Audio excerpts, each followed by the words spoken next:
time for a retro gaming topic.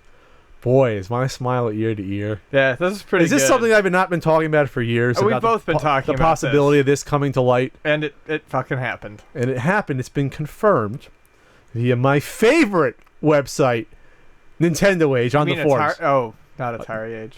Nintendo Age. Nintendo Age, my favorite website. Totally different. Totally different. So there's a collector. His name's Tim Atwood. Those in the know, I hadn't heard him before, so I'm not in the know. I'm not one of those elite collectors. I'm a tier below. You are. Definitely. His name's Tim Atwood. He doesn't really post often on Nintendo Age. In fact, his first post was in this thread. But he's a big-time collector. He's been collecting since the 90s. He's what I call the first generation of video game collectors, especially Nintendo collectors. Me and you are like second generation, like late 90s. First generation was like early to mid 90s, when they were getting shit from stores that were still like rental stores that were still there or closing, or even local distributors or toy stores that still had new old stock there, and clearing them out and getting a lot of new sealed games, getting complete in box games from rental stores. I meet collectors like this, like the old guy I talk about at the swap meet that comes sometimes, guy in his probably early 60s that has hundreds and hundreds and hundreds of box complete games, so much so that when he sells to the swap meet a few times a year, he has a couple hundred, and those are his doubles. Right. So he has probably a few thousand box games, no exaggeration. And yeah, he has a Stadium Events. He told me it's in a bank vault. So this collector, Tim Atwood, doesn't have just not one Stadium Events, not two, not three, not four, not five. He has a shipping box of 6 sealed NTSC North American Stadium Events. Sealed! And it was always kind of rumored, we know a guy that might have, he's a big collector, he keeps to himself, he's quiet, he doesn't really like to brag about his collection, he might have this. He posted a picture of the box with the proper serial number. It wasn't the best resolution, but he's an older guy, doesn't have up-to-date technology as much. It's pretty much confirmed. Due to his pedigree, his reputation, the fact that people in person have seen this guy's collection, he collects boxes, shipping boxes of games. He supposedly has hundreds of these shipping boxes of games. Right, something like 4 to 6 of just TMNT tournament fighters alone. Supposedly he has at least 4 shipping boxes, and there's usually 6 in a shipping box. So that means he has 24 sealed NES tournament fighters. That's a rare game to begin with. So now you have 24 sealed ones of that. And supposedly he has a shipping box of Flintstones Dinosaur Peak and of Little Samson, and who the hell knows what else. Right. If he has that, he has soccer black box, 6 sealed. Those are not easy to find, the sticker sealed ones like that. So this isn't just an I told you so. That'd be easier to say I told you so. There's always people out there that have games you have no idea because they're not bragging about it. They're not posting about it on forums like Nintendo Age. They're not doing YouTube videos. There are collectors that are older, or even ones that are our age, that are just want to keep quiet and just do it for their own enjoyment and not to brag about it, not to show their e-peen size and things like that. And here's a guy that revealed it reluctantly because other people wanted him to reveal it, just to show you that, hey, just because you have that sealed Stadium Events, you paid $10,000 for it, doesn't mean it's going to be a collectible worth $100,000 in the future. Because there's not just 2 of them now that we know to exist, sealed Stadium Events. There's now 8. Which is huge. That's absolutely humongous. That's bigger than the 7 Ty Cobbs that were found. Because there was 15 that existed. Now you're adding 50% off. This is increasing it by 300% the amount. Right. So the people who are holding 400% total. The people who are holding on to this is their big investment who wants to corner the market. Even the complete in box ones, because there's a person that tried to corner the market on the complete in box Stadium Events. This destroys the value. Now you've got a guy who's basically holding a button to a bomb and saying, "I can destroy the value of your game if you continue to piss me off." Yes. And that's kind of a fantastic thing. I don't necessarily want to.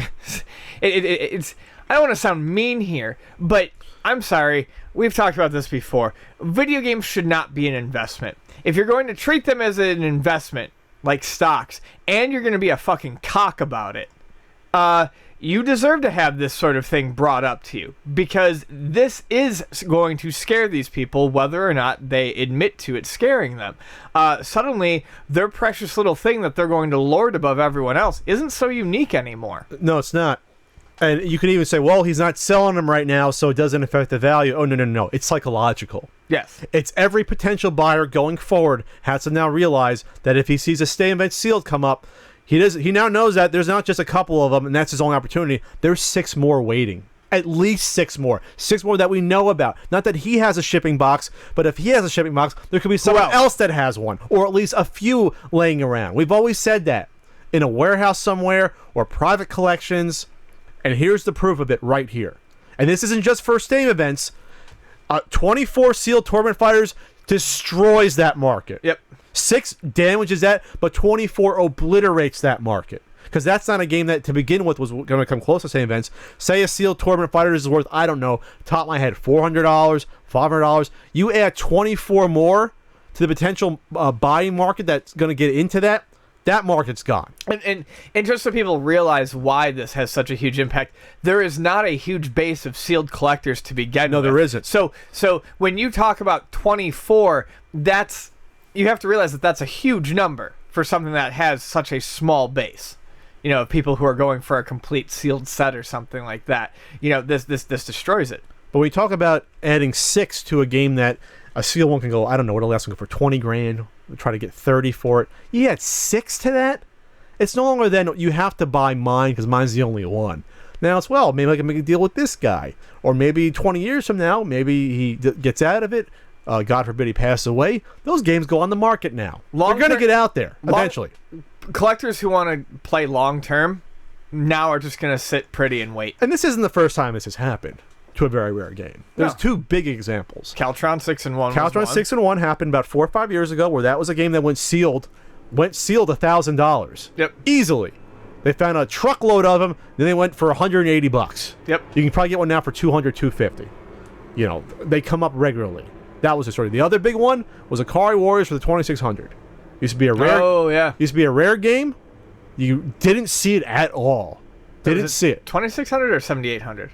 That was 2600. Oh, okay, maybe. It was 2600. And then all of a sudden they found a fucking pallets of them, and now they're worth like $10 sealed, something like that. They're worthless now.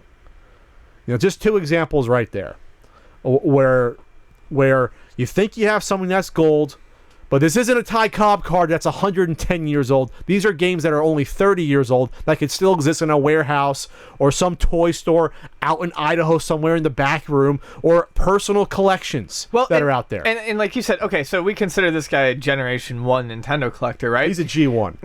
We're G2. Not everyone throws their collection online to brag or boast. No. Some people do it for their own personal pleasure. So if it took this long for this private collector, who reluctantly revealed this. Yeah, he even says in his first line, I decided to visit this page to see what others are saying, so here I am. This will be my only comments. He obviously wants to remain private. You know, a lot of these people who started maybe didn't attach to internet culture so quickly.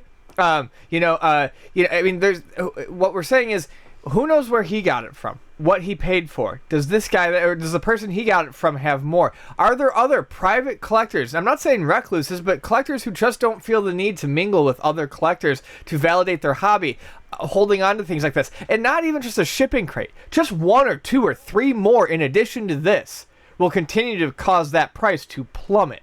But this is why he revealed this. He's a collector after my own heart, and this is shit I have said on Nintendo Age forums in the past that got people pissed at me, which is why I don't feel this is retribution for me to bring this stuff up. But this is just another piece of evidence for why this guy is a good collector. This is a guy that I want in the hobby, and he's did this to get people, maybe eyeballs on people that are harmful to the hobby. Sure.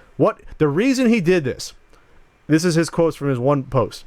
It had been brought to Adam's attention several times about his misleading statements in his auctions. It was always brushed off.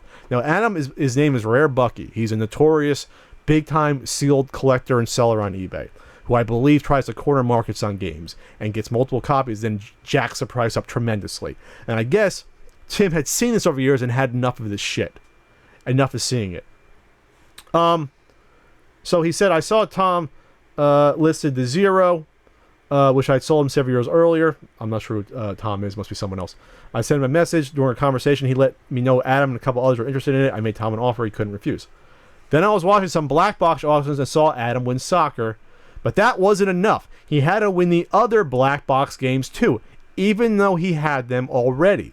So he's seeing a pattern, which I've seen in the past, of one singular buyer not being satisfied with just one sealed or one hard to find complete box game, but now has to get multiple ones. Right. Cornering the market and driving up the price.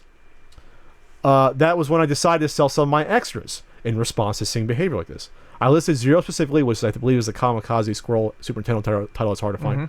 Because I knew it would get Adam's attention. Hence the soccer picture and the quote from his auctions. I'm not familiar with the auctions as much, but I'm guessing the word is probably like, oh, these are very limited and I own them all, or something to that effect. Or you're not going to find these again. They're not out there. When obviously they are. So Adam got in touch with Tim, or tried to, telling him that he was fucking with the wrong person. Because I guess he was the fact that he did this seller didn't want people to know that there was a lot more supply out there than what he was letting on. Obviously, you're killing the business. Stop fucking with me, or I'll return the favor and I rule eBay. Something to that effect. Holy fuck, dude! I have watched for years as Bucky and others have had auctions ended early, blocked buyers, outbid other collectors just to protect a title, flat out screwed other collectors that helped them on previously agreed upon deals. They can pretend like it didn't and doesn't happen, but it does, and I've seen it. I'm a collector and have helped many people. I'm not an obstructionist. I love you, Tim Atwood. We need more of you out there, and especially on sites like Nintendo Age. Because this is stuff I've talked about in the past. This shit goes on, and people turn a blind eye to this bullshit behavior. It's fucking gross. And I'm glad this guy is doing it. I'm protecting my investment. No, you're just being a fucking cock. I'm glad a collector like this has his button on the fucking nuclear device switch. Ready to go. You fuck with the hobby. You lie about how many games are out there. You're quote-unquote cornering markets, act like asshole divas, throwing around your collections. Well, any fucking time you want to, I will ruin you. Yeah. With what I have in my personal collection. God damn it. I want to buy him a sandwich too. Nothing like buying a person a sandwich. Oh my god, this is making me happy. Alright, so he continued. That was when I decided to take a several-hour trip to get pictures of the SE case. I was only going to send it to Adam and remind him that all rulers can be dethroned. What the fuck are you, the ruler on eBay selling sealed games? Go fuck yourself. And then that's when the pictures came out, and then people on the forum were saying, no, it's not real, but then people say, no, we know this guy for, he's been collecting for like 25 years, whatever. He's legit. He's for real. Right. He's got this stuff. He just keeps to himself, and he's got a hell of a lot more. So he even said, okay, Adam, go ahead and get me banned from Nintendo Age now, if you have that power. Then this is my favorite. My last comment is a screenshot with the picture properties of the Stadium Events picture. All three pictures are of the same case. I put a hanky on the last one. Take that however you like. Woo!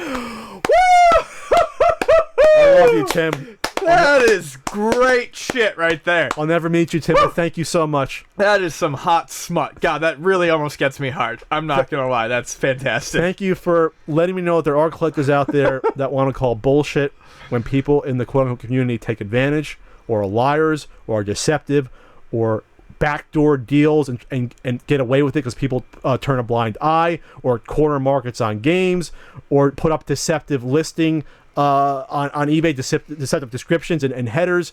Thank you so much for being a guy out there that cares about the hobby. And you think that I'd be a guy that said, well, he owns so many multiple rare copies of a game. No. This is a guy that I want to own multiple rare copies of the game because he's on my side. I'm on his side. Well, and it's slightly different, too. If he got this early on and was holding on to it, it's not the same as cornering a market. And this is a guy who is also maybe not always paying attention to it, but has noticed a pattern and is now holding this over the head like, I could if I wanted to, and that would ruin it. He is a righteous emperor. Yes. That at any time can bring swift justice to the hobby that I love, that I try to defend, and I get shit for when I try to speak out against the bullshit that I've seen in the hobby. So thank you, Mr. Atwood. Kudos. I will say this, though. If you do sell these, and I hope you do while I'm still alive, because I want to see people actually, I want to feel their tears. I want to lick them myself, like Cartman, off their faces when their investments plummet in value. Please be like a pre-approved buyer list and have them write a contract that they can't turn around and flip it. Something like, all right, I'll sell you the game for this price, or it'll bid up to this amount. Just do whatever you can to get the games into proper collectors' hands that won't try to get multiple copies of them to quote-unquote protect the value. Get into people that actually want it to complete a collection. Find them good homes. Good homes, while still destroying the value. Yes. Do both, and my nipples will get even harder than they are now. All right. Let's move on. This is getting too sexual.